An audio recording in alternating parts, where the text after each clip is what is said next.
Welcome everyone. আজ আমি আপনাদের সাথে শেয়ার করব একটা খুবই হেলদি আর টেস্টি রেসিপি বায়োটিন লাড্ডু, যা চুলের গ্রোথ, হেয়ার ফল, স্কিনের জন্য ভীষণ উপকারী। এই লাড্ডু বানানো হয়েছে সম্পূর্ণ ন্যাচারাল উপাদান দিয়ে, যেগুলোতে ভরপুর আছে বায়োটিন, ওমেগা 3, প্রোটিন আর হেলদি ফ্যাট।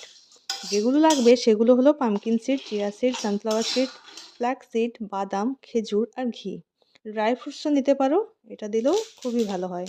তো কড়াইতে এক এক করে সব বীজগুলো দিয়ে হালকা করে আমরা ড্রাই রোস্ট করে নেব। খেয়াল রাখবেন বেশি ভাজবেন না, হালকা সুগন্ধ এলেই নামিয়ে নেবেন। সব উপকরণ ঠান্ডা হলে মিক্সারে দিয়ে গুঁড়ো করে নেব।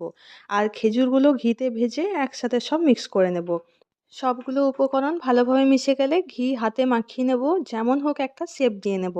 আমি লাড্ডুর মতো পাকিয়ে নিলাম। এই লাড্ডুগুলো খেলে চুল পড়া কমে, চুল গজাতে সাহায্য করে, স্কিন গ্লো করে এবং শরীরে এনার্জি দেয়। দিনে একটা লাড্ডু খেলেই যথেষ্ট। ভিডিওটা যদি ভালো লাগে, একটু উপকারী মনে হয়, তো অবশ্যই লাইক, কমেন্ট, শেয়ার করে দিও। টাটা।